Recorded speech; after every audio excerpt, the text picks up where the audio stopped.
club. This is a defining moment, and today on Maya on Chelsea, we are going to break down every single piece of this story in full detail, no filler, no noise, just the facts, the context and the analysis you need to understand exactly where Chelsea stand right now. Let us get straight into it. The FA Cup semi-final draw. The FA Cup semi-finals are confirmed. Chelsea will face Leeds United at Wembley. The other semi-final will see Manchester City take on Southampton. That is the setup. That is what the draw has given us. Now, before we go any further, let us just sit with that for a moment. Chelsea versus Leeds United at Wembley. Manchester City versus Southampton on the other side of the bracket. Those two fixtures tell you a lot about where English football is right now. Chelsea got to this point by dismantling Port Vale 7-0. 7. And it was not a case of one player running riot. 7 different players scored. João Hato, João Pedro, Cole Palmer, an own goal. Estevao, Tosin, Andre Santos and Alejandro Garnacho all contributed to that scoreline. That kind of performance spread across the squad like that tells you something important. This is not a one-man team on their day. When Chelsea are clicking, they are a machine. Leeds have already faced Chelsea twice in the league this season. They won 3-1 in December. They drew 2-2 at Stamford Bridge. Let that land for a second. Leeds have not been beaten by Chelsea in any of their 3 meetings this season. That is the context Wembley will be played in. This is not a comfortable draw for Chelsea. This is a genuine challenge. Daniel Farke speaks, Leeds manager. Daniel Farke was asked about the draw immediately after his team's victory over West Ham. His response was measured, honest and actually quite revealing. Here is what he said, reading directly from his words. We will be the underdog, that's for sure. It's a big name and a side full of top players. For that, we are the underdog, but we have written history. Nobody expected us to go through to the semi-final. And of course, we are greedy to go to the next step. Those are his exact words. Now let us analyse them. Farke is doing 2 things at once here. First, he is acknowledging reality. Chelsea are the bigger club. They have more resources, more quality on paper, and they are expected to win. Farke is not pretending otherwise. That is smart man management. He is not putting unnecessary pressure on his players by claiming they are equals. But then notice the second part. He says Leeds have written history. He says they are greedy. That word greedy is very deliberate. He is not just saying they are happy to be here. He is saying they want more. Farke is a manager who knows how to get a group of players to believe in themselves without overloading them with expectations. The tone of that quote is exactly the tone of a manager who plans to cause an upset. Chelsea's head coach Liam Rosenior will be well aware of this. Leeds under Farke are not just here to enjoy the occasion, they are here to win. Joe Cole's reaction and the historical context. Chelsea legend Joe Cole was asked to react to the semi-final draw on TNT Sports. He described the tie as feisty. He also referenced the 1970 FA Cup final between Chelsea and Leeds, highlighting what he called the historical edge of this clash. That word feisty is important. Joe Cole played for Chelsea. He knows what this fixture means in football history. Chelsea and Leeds have had some fierce battles over the decades. Calling it feisty is not hype. It is a warning. This will be a competitive, physical, emotionally charged game at Wembley. Both sets of players will know what is at stake. The match is scheduled for the weekend of April 25th and 26th. That gives both clubs time to prepare, but also time for injuries, suspensions and squad drama to develop further. And as we will discuss shortly, Chelsea already have some squad issues that will need to be managed very carefully between now and that date. Before we go deeper, let us take a moment to talk about what is really at stake for Chelsea right now. This is not just about the FA Cup. This club is fighting on multiple fronts simultaneously. They are pushing for Champions League qualification in the Premier League. They are navigating a complex transfer window ahead of the summer. They are dealing with internal squad dynamics around key players, and they are trying to reach an FA Cup final at Wembley. Every decision made in the coming weeks will have consequences. The margin for error is small. He described it as scoring his first goal at Stamford Bridge. He had previously scored his first Chelsea goal against Charlton. His exact words were, "It will be a dream come true to play at Wembley." He also said, "I was very happy to score my first goal against Charlton and now my first goal at Stamford Bridge, so I'm very happy. It was a great result and we played great football. It's a good way to come back after the international break." Now, Hato also commented on the prospect of facing Manchester City. He said, "They had a big win against Liverpool in the FA Cup, so they are in good shape. We had a good win, so we are also in good shape and we will prepare ourselves to play a good game and to win." Wait, let us stop there for a moment. Hato is talking about facing Manchester City in the FA Cup, but Chelsea drew Leeds in the semi-finals, not Manchester City. Manchester City faced Southampton in the other semi. So why is Hato referencing Manchester City? The situation is that Hato's comments about Manchester City appear to relate to a different fixture, most likely a Premier League match between Chelsea and Manchester City, not the FA Cup semi-final. This is an important distinction. He is clearly focused on an upcoming league clash with City, which is also a significant game in Chelsea's push for a top 5 finish. The analysis here is this. Hato is a young player who is clearly growing in confidence, scoring at Stamford Bridge, dreaming of Wembley, preparing for big Premier League fixtures. This is a player whose stock is rising within the squad. The Enzo Fernandez situation, now we need to talk about one of the most sensitive situations at Chelsea right now. Enzo Fernandez has been suspended. He was left out of the Port Vale match and will also miss the upcoming clash against Manchester City. The reason for the suspension is that Fernandez made comments about Real Madrid in recent interviews that were considered inappropriate given his current commitment to Chelsea. The consequences of this are significant.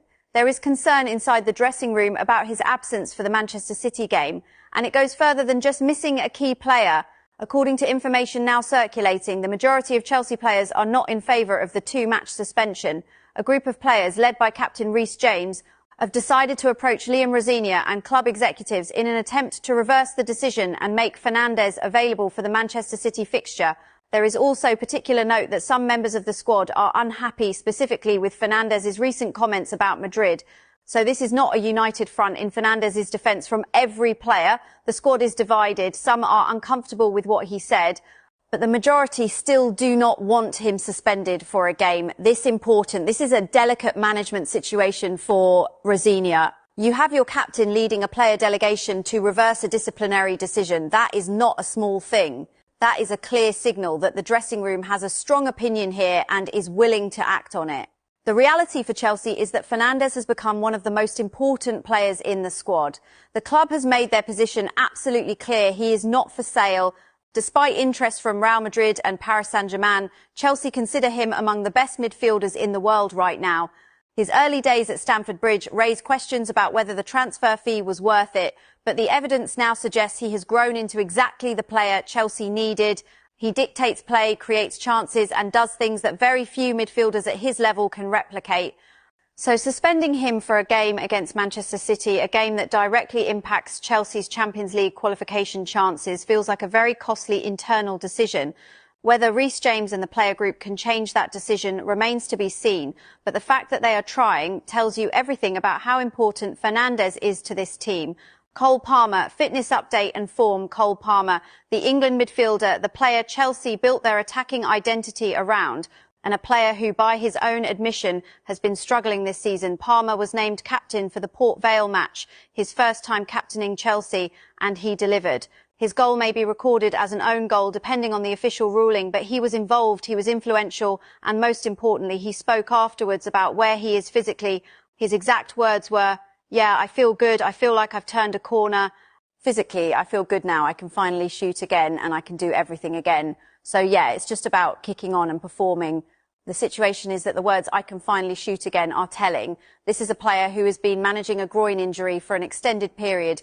A groin injury that, at its worst, prevented him from shooting. The tension is rising at Chelsea FC as controversy, leadership questions, and transfer rumors collide in what could be a defining moment for the club's future. This explosive situation involves key figures like Reece James, Enzo Fernandez, and manager Enzo Maresca, with a surprising link to rivals Manchester City. Reece James appears focused yet under pressure, speaking in what looks like a crucial press conference. As Chelsea captain, his role has never been more important. Fans are beginning to question whether the leadership group is strong enough to guide the team through the storm. Meanwhile, Enzo Fernandez, seen wearing the captain's armband in the background, adds fuel to speculation about internal dynamics. Has there been a shift in leadership, or is this simply tactical rotation? Manager Enzo Maresca, also featured, is at the center of it all. Since taking charge, expectations have been sky high, but recent performances and dressing room whispers suggest things may not be going entirely to plan. The connection to Manchester City raises even more eyebrows. Could there be influence, strategy overlap, or even transfer dealings behind the scenes? Chelsea fans worldwide are divided. Some believe this is just part of a rebuilding phase, while others fear deeper issues within the squad. The pressure is mounting, and every decision from captaincy to tactics will be scrutinized. This moment could define Chelsea's season.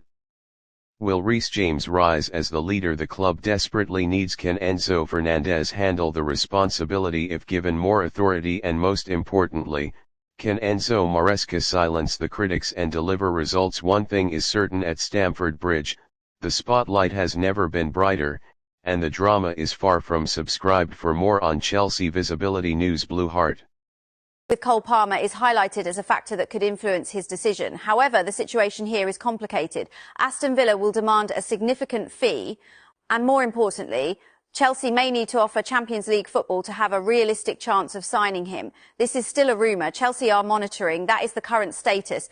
Nothing more. The third name is Adam Wharton. He plays for Crystal Palace. He is described as one of Chelsea's biggest targets alongside Rodgers. Again, the condition is the same. Champions League football is likely to be a requirement. Wharton is a quality defensive midfielder who can dictate play and break up opposition attacks. Exactly the profile Chelsea need to complement Fernandes in the middle of the park. The fourth name is Vinicius Jr., Real Madrid's Brazilian superstar. Now, here is where we need to be very careful with our language. Intermediaries have reportedly approached Chelsea to inform them that Vinicius could be available in the next transfer window. This is very early stage. This is a rumour. Clubs being approached by intermediaries is very different from a transfer being close. Chelsea have been alerted to the possibility. That is all. Do not read more into this than the facts. What is interesting is the earlier claim from January that Chelsea were apparently willing to include Enzo Fernandez in a potential deal for Vinicius. If true, that tells you how highly Chelsea valued the Brazilian winger at the time. But again, there is no confirmed movement on this. It is a rumour at this stage. The fifth name is Goncalo Ramos, the Portuguese striker currently at Paris Saint-Germain. He joined PSG for £70 million from Benfica in 2023. He has struggled for consistent starts under Luis Enrique, featuring in just over a third of League One matches this season. Chelsea and Tottenham Hotspur are reportedly competing for his signature. The 24-year-old is said to be open to a Premier League move. This is a rumour, but it is a rumour with some weight behind it, given that two major clubs are reportedly involved and the player himself is not settled in Paris. The threat from the outside, Josh H-Mpong, Manchester City, are reportedly interested in signing Chelsea's 19-year-old defender Josh H-Mpong this summer. The situation is straightforward. You have Chelsea preparing to face Manchester City in both the Premier League and potentially the FA Cup. And at the same time, City are reportedly trying to sign one of Chelsea's promising young defenders. These two clubs are intertwined right now in a very complex way. H-Mpong is 19 years old. He plays for Chelsea. And a club like Manchester City taking interest in a player that age means they see serious long-term potential. Chelsea will not want to lose him, but the situation is worth monitoring as the summer approaches. The Zidane question, Zidane reportedly turned down Chelsea not once but repeated. The French legend has long been linked with the manager's position at Stamford Bridge, including before Mauricio Pochettino was appointed in 23. But Zidane never made the move. The reason is now clear. He is only interested in two jobs, Real Madrid or the France national team. Those are his only two ambitions in football management.